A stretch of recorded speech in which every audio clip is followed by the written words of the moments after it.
Caros amigos, tudo bem? Meu nome é Renato Serra e essa é a Reciclagem Democrática. E essa foi a última semana antes do recesso parlamentar de meio de ano.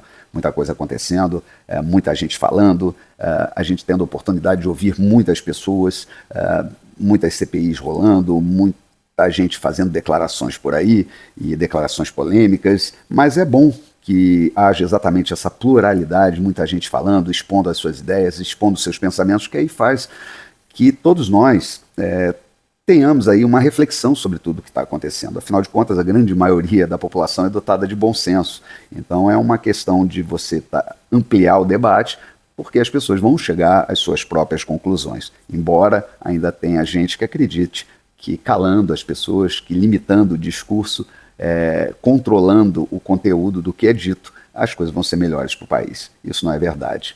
Bom, gente, eu queria agradecer a você que está inscrito no meu canal, peço que você compartilhe esse vídeo, peço que você peça aos amigos aí que venham a seguir esse canal, difundam o máximo possível. É sempre importante estar falando, estar expondo as coisas. Eu faço esse resumo da semana exatamente para você ficar mais atualizado, dou a minha opinião, para que você possa também fazer uma reflexão e ter a sua opinião. Bom, esse é o nosso objetivo.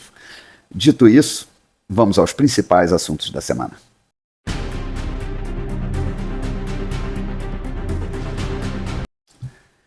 E essa semana começou com um pedido inusitado lá do governo argentino da compra de 150 blindados do Brasil e já sinalizado positivamente pelo governo, embora a Argentina não seja uma boa pagadora. Bom, a alegação daquele governo é que o país está ali, a crise econômica pode levar o país a uma convulsão e é necessário que hajam ali instrumentos que possam garantir a integridade das instituições. Bem, é necessário lembrar que há poucos dias atrás o Brasil recusou a venda de 450 blindados ambulância para a Ucrânia.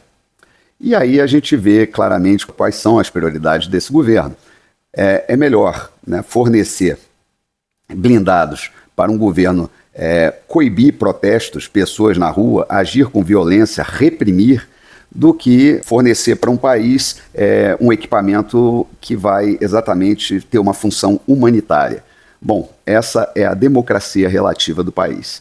E essa semana também ficamos sabendo por que foi tão acelerada a votação da reforma tributária, que só vai ter impactos reais, né? Só vai ser totalmente implementada em 2026. Todo mundo é a favor de uma reforma tributária. A grande maioria da população sofre isso, os empresários sofrem isso. O próprio Estado ele é recheado de burocracia porque nós temos um hospício normativo. São poucas as pessoas que são a favor do atual regime tributário, aquelas que aferem vantagem com isso, nesse sistema, muitas vezes, de distorção que a fiscalização promove dentro do país.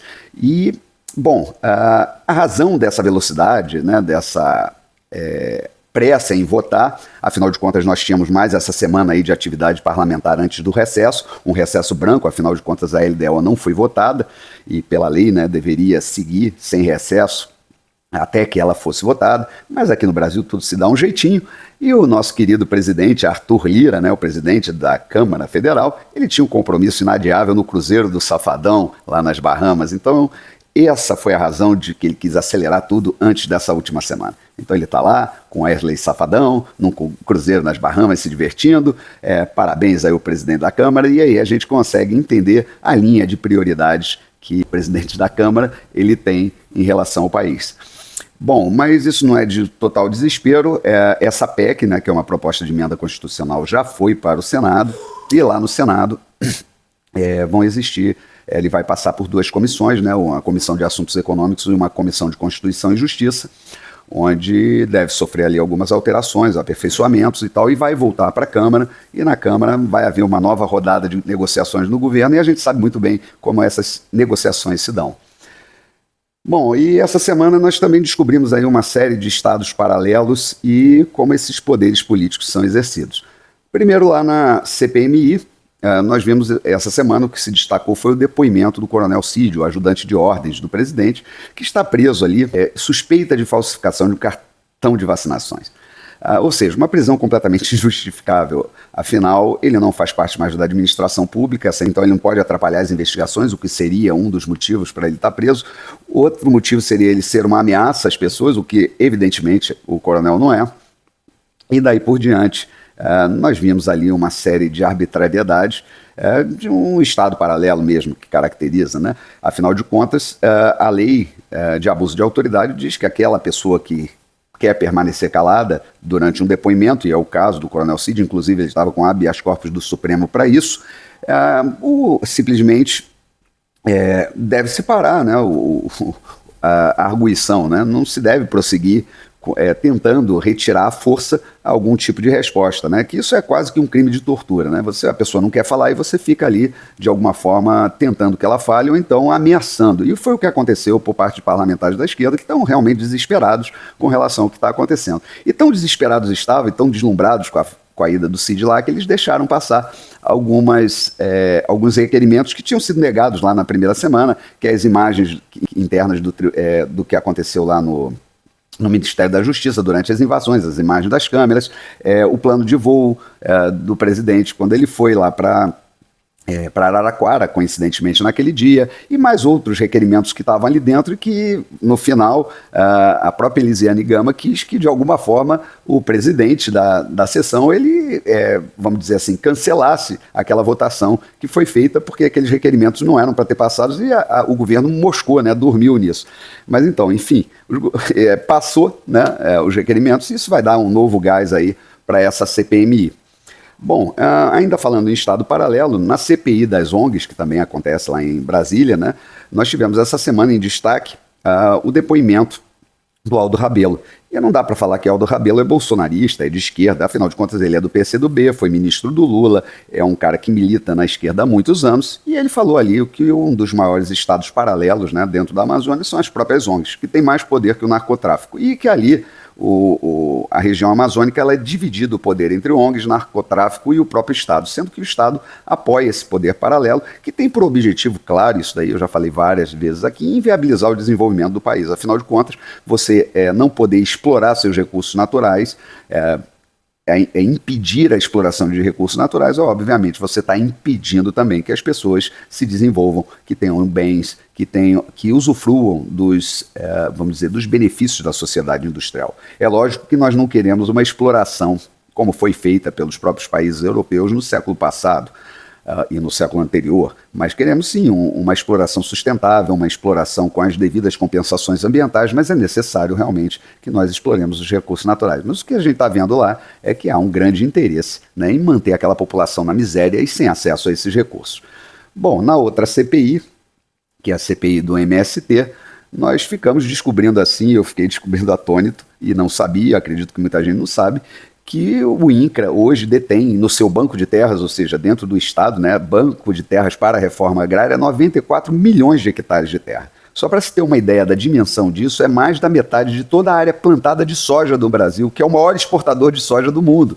Quer dizer, são números assim superlativos que estão lá para ser feita a reforma agrária. E por que não é feito? Já que existe a terra na mão do governo. O governo precisa desapropriar 1 hectare de terra. Ele tem ali 94 milhões para fazer a reforma agrária, que foram comprados, inclusive, durante o primeiro governo do PT. Esse banco de terras foi feito naquela época. Então por que não entra? Aí a gente descobre o que acontece, né?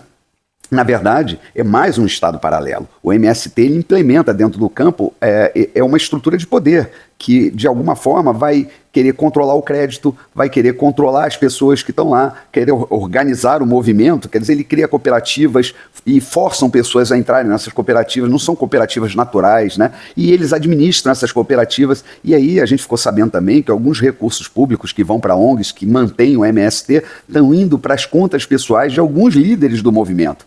Então isso tudo é uma estrutura muito interessante que está sendo desvendada por essa CPI, e, sem dúvida, né, nós temos aí mais, né, de um Estado paralelo se formando e que deve ser, espero que após essa CPI, ele seja desmantelado. E essa semana também ficamos sabendo que vão ser fechadas, né, pelo menos por vontade do governo federal, as escolas cívico-militares. E aí o Camilo Santana veio a público para falar a respeito, que não há dentro do Programa Nacional de Educação, né, que não prevê escolas cívico-militares, blá, blá, blá, blá, blá, blá, mas tudo baboseira, afinal de contas, não há uma mudança de currículo, né? Ele segue o currículo nacional, essas escolas. A única diferença é que eles pegaram servidores federais acostumados a impor ordem e disciplina dentro de ambientes, né? Vamos dizer, de pessoas, para exatamente conseguir atingir os objetivos que são propostos por aquela entidade ou por aquele grupo. Enfim, na vida, a gente só consegue obter sucesso em alguma coisa com ordem e disciplina. Seja você um atleta, seja você um artista, seja você um músico, um engenheiro, um médico, um matemático, não importa. Se não houver ordem e disciplina na sua vida, você dificilmente vai atingir seus objetivos.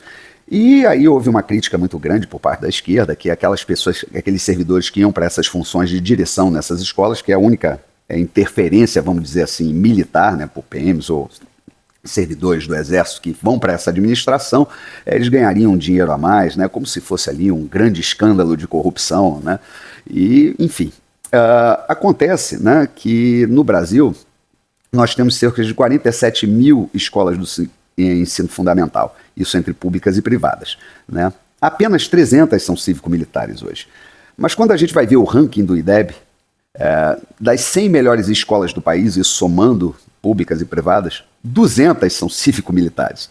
Ou seja, os números mostram que a experiência é completamente positiva e teve resultados mensuráveis.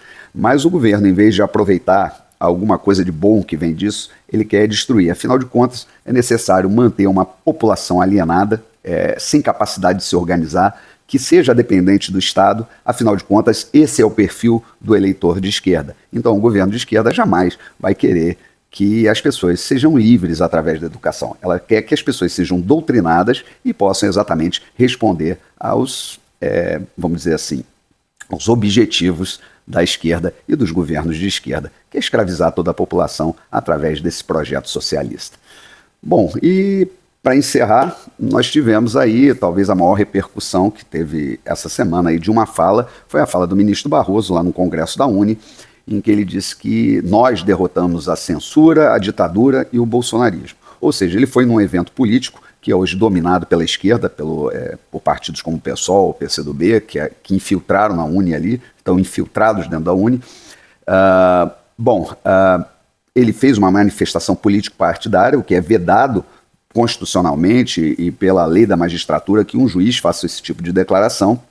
Foi muito infeliz. O presidente do Congresso se manifestou, né, o Rodrigo Pacheco, com relação a isso.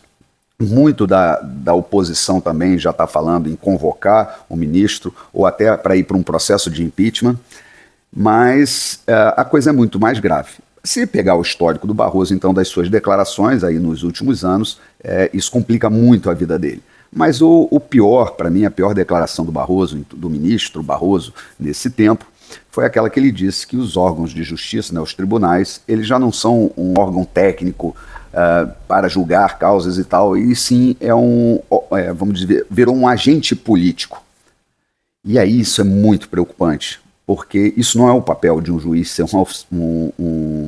vamos dizer, um agente político, e nem de tribunais agirem politicamente. E o que a gente está vendo é que o Brasil está tendo presos políticos. E, bom, aí eu peço para vocês uma reflexão em relação a isso. Vamos dizer que em um país exista um agente político que exerça o poder e que não chegou a esse poder pelo voto popular.